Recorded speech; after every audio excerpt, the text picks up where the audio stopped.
Marie-Reine, bonjour. Bonjour.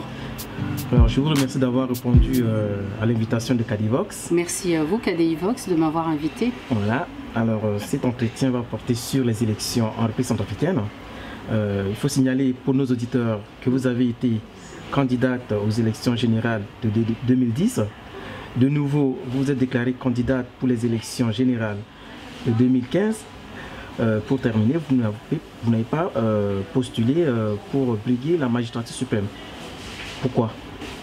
Oui, en effet, je n'ai pas déposé mon dossier de candidature. S'il vous en souvient, quelque temps avant les élections, j'avais, dans ma lettre ouverte au secrétaire général des Nations Unies, Ban Ki-moon, j'avais dit les choses suivantes. C'est une lettre ouverte, donc je pense que vous l'avez vue également, comme de nombreuses personnes dans le monde, puisqu'elle a été écrite en anglais. Je disais, les élections en République centrafricaine, en ce moment, seraient beaucoup trop dangereuses. Et je disais que la République centrafricaine est encore sous la menace de groupuscules armés, des groupuscules nombreux, et de bandits de toutes sortes, et que le désarmement n'a pas été fait. Et à ce moment-là, faire des élections en pleine crise, ça ne résoudra absolument pas le problème, et qu'au contraire, ces élections risquent d'alimenter risque de mettre en fait de l'huile sur le feu, sur le brasier de la République centrafricaine, parce que ça va alimenter les tensions, ça va alimenter les frustrations, etc. Donc je proposais dans ce courrier-là de plutôt donner un certain temps à la République centrafricaine, dans d'autres circonstances, on y viendra si vous voulez, mais que les conditions minimum puissent être rassemblées pour qu'on puisse aller à ces élections, parce que le but c'est quoi? C'est pas de tenir simplement des élections, mais en fait c'est de sortir de la crise et de sortir une fois pour toutes. Et donc, c'est la raison pour laquelle, souvenons-nous d'ailleurs, avant de conclure cette question, que les élections de 2011, auxquelles finalement je ne me suis pas réellement présentée pour plusieurs raisons, donc finalement ces élections-là ont été à l'origine du cataclysme qui a suivi après, c'est-à-dire ça nous a mené tout droit vers le tsunami Seleka. Et donc, voilà, je pense, pour toutes ces raisons-là, je n'ai pas voulu contribuer à la prorogation ou en fait ces élections qui, à mon avis, mais risquent fortement de créer une autre crise et peut-être dont nous n'allons pas pouvoir nous sortir dans l'état dans lequel la République centrafricaine est. Alors il faut rappeler que vous êtes la présidente d'un mouvement politique. C'est ça. Donc le premier mouvement que vous avez mis en place s'appelait à l'époque MRC Centrafrique. Voilà. Et récemment, je me suis rendue en Centrafrique, un peu avant le forum pour la paix, et c'était pour déposer donc mon parti, pour l'officialiser. Ça a été fait, et à l'occasion, donc les sympathisants et les adhérents ont souhaité que le nom de MRC Centrafrique change, et donc d'un commun accord, nous l'avons rebaptisé Renaissance laïque de Centrafrique, ou Renaissance laïque tout court. Donc c'est un parti désormais qui existe. Ok, poursuivons notre entretien. Dites-nous, Marie-Reine quelle lecture faites-vous aujourd'hui par rapport à la situation d'entre-deux tours de ces élections qui sont en train d'être tenues dans votre pays, la République centrafricaine? Eh bien, c'est un peu ce que je craignais, ce qui se passe entre les deux tours, c'est-à-dire que vous avez des candidats qui n'ont pas eu assez de voix, donc tout le monde a rêvé en fait d'être élu président. Et du coup, ceux qui ont été recalés, si on peut dire ça comme ça, sont frustrés. Donc déjà, à ce niveau-là, il y a des frustrations. Vous me direz, c'est tout à fait normal. Mais il y a des réclamations. Les frustrations sont tellement fortes parce qu'on a tellement rêvé d'être président de la République centrafricaine qu'il y a des réclamations et de tous les bords. Hein. Il y a plusieurs partis qui demandent le décompte des voix, des personnes peut-être qui ne sont pas très visibles en fait dans le paysage politique centrafricain pour qu'on en parle, mais ils sont là et ils réclament également que carrément que les élections soient reprises, hein, au moins le décompte des voix. Parlons de cette réclamation de décompte des voix. Oui. Nous avons appris dans l'actualité centrafricaine ces derniers jours l'Alliance pour la force démocratique de la transition, l'Alliance des forces démocratiques pour la transition en Centrafrique demande à ce que les urnes soient recomptées manuellement. Pensez-vous que cette alliance qui est constituée, cette plateforme qui est constituée du parti de Martin Ziguélé, le MLPC, le RDC et bien d'autres, le CRPS de Nicolas Tiangaye, pensez-vous que cette plateforme aura un gain de cause auprès de la Cour constitutionnelle? Le recomptage des voix, à mon avis, risque d'être un peu compliqué puisque nous savons que des urnes ont été brûlées, que des fiches électorales ont été détruites, qu'il y a eu, vous connaissez tous cet épisode où des urnes se sont retrouvées dans un taxi en train de se promener en ville. Bref, il y a eu beaucoup de manipulations. Hein.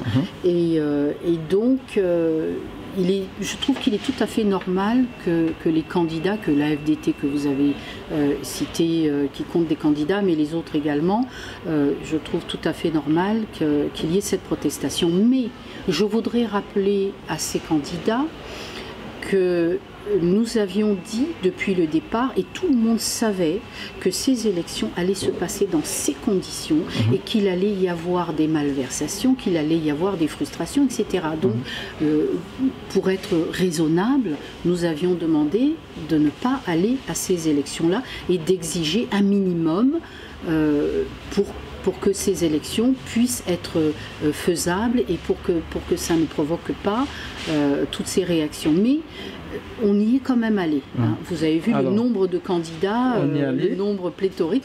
On a voulu y aller.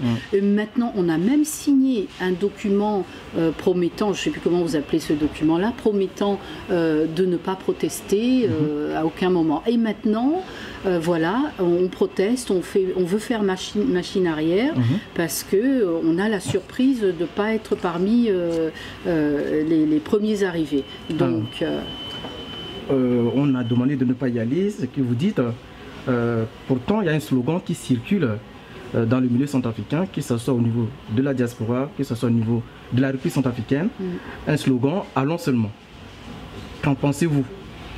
Allons seulement, on y va avec les deux finalistes ou qu'est-ce qu'on fait? Écoutez, c'est un slogan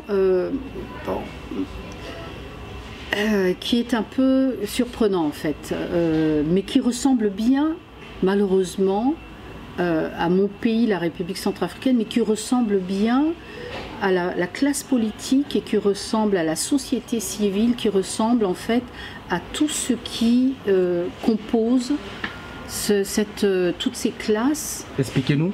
Qui prennent les décisions, en fait, qui influencent dans les décisions du pays.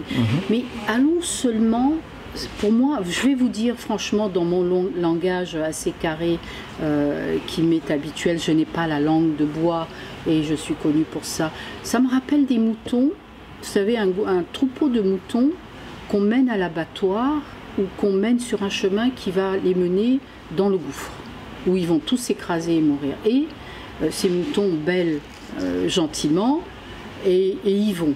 Alors, moi je dis aujourd'hui, et je l'ai toujours dit depuis que j'ai quitté la Centrafrique en 2009 et que je me suis lancée dans la lutte politique, je veux sensibiliser, je veux conscientiser mes concitoyens pour leur dire arrêtons de suivre bêtement tout ce qu'on nous sert.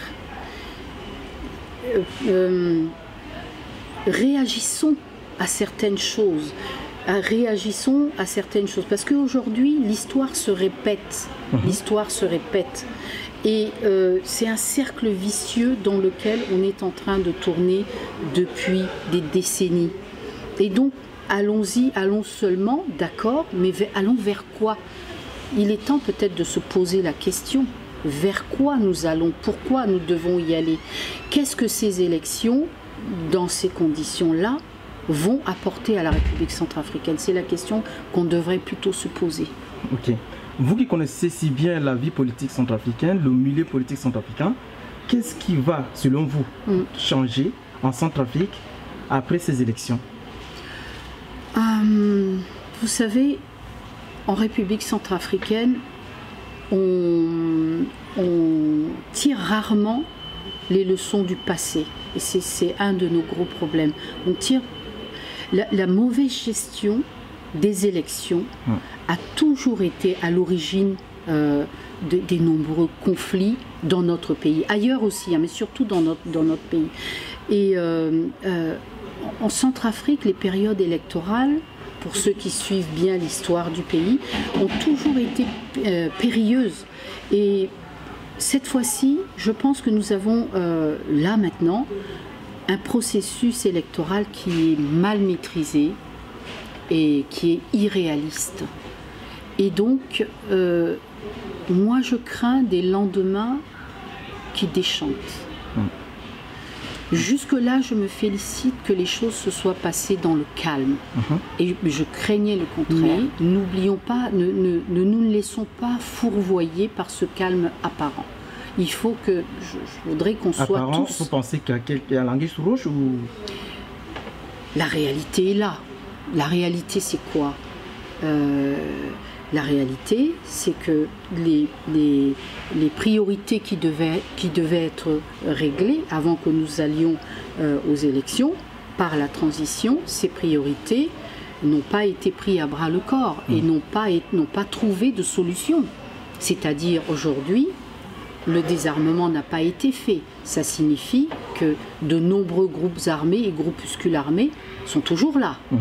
Ça signifie que des bandits sont toujours là, puisque l'autre problème de la République centrafricaine, c'est la prolifération du banditisme. Donc, sont toujours là. La réconciliation n'a pas été faite. Les déplacés et les personnes donc, qui ont été déplacées à l'extérieur et à l'intérieur du pays ne sont pas rentrés chez eux, etc. etc. Donc, les jalons, les véritables jalons qui auraient dû être mis par la transition pour nous mener vers des élections relativement correctes, non, ces jalons n'ont pas été posés. Alors, les problèmes sont entiers en République centrafricaine. Donc, il ne faut pas se fourvoyer. Maintenant, la question qu'on doit se poser, c'est il y aura une personne, parmi les deux finalistes, une personne qui va être élue. Mais cette personne va se retrouver avec les mêmes problèmes que nous avions déjà il y a 3-4 ans. Et les mêmes problèmes que nous avons eus pendant toute la transition et qui se sont aggravés. Et donc, cette personne va avoir un pays complètement fracassé dans les bras. Voilà. Vous parlez des deux finalistes, dont l'un des deux est emmené demain à diriger la République centrafricaine pendant les 5 prochaines années. Selon vous, est-ce que vous avez qui des deux est apte à diriger demain la République centrafricaine après toute cette période de crise? Là, vous me posez une question plutôt difficile. Moi, je vais vous répondre ceci, et qui est tout à fait logique, c'est une question de bon sens. Quand vous avez un avion de ligne qui transporte 350 à 400 passagers, si, pour une raison ou une autre, vous confiez les commandes de cet avion à, mettons, un chef de cuisine parisien. On sait que les chefs de cuisine parisiens sont excellents, ils sont fortunés, ils ont des gros restaurants. Ce sont des professionnels. Mais vous lui donnez les commandes de cet avion. Qu'est-ce qui va se passer? L'avion va se fracasser et tous ces passagers avec corps et âme, tout va disparaître. C'est-à-dire à chacun son métier et à chacun sa spécialité. Ce chef de restaurant qui est fortuné, qui fait manger les princes et les rois et les présidents du monde entier, il est excellent dans son domaine, c'est-à-dire la restauration, mais il n'est pas bon pour prendre les commandes d'un avion de ligne. Et un avion de ligne, c'est un pays. Un pays, c'est ça. C'est la personne qui est à la tête de ce pays sera aux commandes de la vie, aura la responsabilité de la vie de tous les habitants, étrangers ou autochtones, dans ce pays-là. Il aura la responsabilité. Donc, la réflexion, elle est vite faite. La conclusion, c'est quoi? C'est je souhaite que notre pays, quel que soit celui qui va arriver finaliste, je souhaite que ce pays soit pris en main par quelqu'un qui sait comment diriger un pays, c'est-à-dire quelqu'un qui a de l'expérience dans la gestion des hommes, qui a de l'expérience dans la gestion des structures, qui a de l'expérience politique, qui connaît le terrain et qui évidemment saura considérer les Centrafricains comme égaux, peu importe l'ethnie. Donc c'est quelqu'un qui va se débarrasser de la plaie centrafricaine qui s'appelle le clanisme, le népotisme, la corruption, etc. Je souhaite simplement que celui qui va arriver là sache s'entourer correctement pour pouvoir gérer ce pays, parce que ce n'est pas facile de gérer le pays qui, en quelque sorte, est comme une grande entreprise et on a besoin de cadres compétents, on a besoin de gens compétents pour pouvoir gérer ce pays-là. Donc rompre avec nos vilaines habitudes du passé, et des habitudes mortelles, hein, on en est mort, et faire du renouveau, c'est tout ce que je souhaite pour celui qui va arriver là. Sans langue de bois, comment voyez-vous le futur gouvernement de 2016 avec le nouveau président? Le futur gouvernement de 2016 avec le nouveau président, là je viens de le dire en fait. Hein. Ouais. Et c'est soit de deux choses l'une, hein, avec mon franc-parler habituel, ouais. C'est soit nous continuons nos vilaines habitudes d'avant, c'est-à-dire celui qui va arriver va se dire « Oh youpi, on a gagné !» et c'est mon clan, c'est mon ethnie, mes amis, ma mafia, venez, on va détruire ce qui reste de la RCA, et on va tous manger, comme on dit chez moi, on va bouffer. Ou alors, c'est quelqu'un qui voudra vraiment apporter le changement, et c'est ce que je souhaite. Et le changement, ça veut justement dire un gouvernement compétent et capable, parce que, je vous rappelle, que durant les 3 décennies, l'échec de nos gouvernements, parce que c'est l'échec de la RCA, vient de l'échec des gouvernements qui se sont suivis, de tous ces régimes, ça vient de la qualité des personnes qui gèrent le pays. Une fois qu'on a compris ça, parce que tous les autres problèmes, et le DDR, les problèmes de l'armée, des routes, des hôpitaux, des écoles, de la pauvreté, de la misère qui nous a menés dans cette situation, mais viennent de la gouvernance. De la gouvernance. Et on a eu la mauvaise gouvernance jusque-là du fait que nous n'avions pas eu des gens de qualité, mais des Centrafricains de qualité, ils existent, qui vont être capables d'aider le prochain président à gérer le pays. Et ce que je souhaite, c'est ça, c'est des gens de qualité. Alors, pour conclure cet entretien, est-ce que vous avez le mot de la fin, Madame Hassen? Alors, je pense qu'on a vraiment tout dit. Le mot de la fin, c'est j'aurais souhaité désormais, quel que soit ce qui va se passer pendant ces élections, parce qu'on n'est pas encore sorti de là, ou après le choix donc du prochain chef de l'État, quelle que soit la situation, je voudrais que mes compatriotes centrafricains soient plus vigilants, parce que la politique, ce n'est pas fait comme malheureusement beaucoup d'entre nous de la classe politique pensons. La politique n'est pas faite pour pour dépecer la République. La politique, elle est là pour pouvoir changer la vie des citoyens centrafricains, pour pouvoir améliorer leur vie et pour pouvoir changer notre pays pour le meilleur, c'est-à-dire vers le développement. Il faut que ces guerres fratricides s'arrêtent. Et pour que ça s'arrête, il ne suffit pas de le dire, parce que ça ne se décrète pas, ces choses-là. C'est-à-dire que la paix ne se décrète pas, elle se travaille. Et donc nous devons faire ce qu'il faut faire pour avoir la paix chez nous. Voilà ce que je souhaite, c'est que nous fassions ce qu'il faut pour que la paix revienne chez nous et donc le développement. Madame Hassen, je vous remercie d'avoir répondu aux questions de Cadivox. Merci à vous de m'avoir invité. Bonsoir.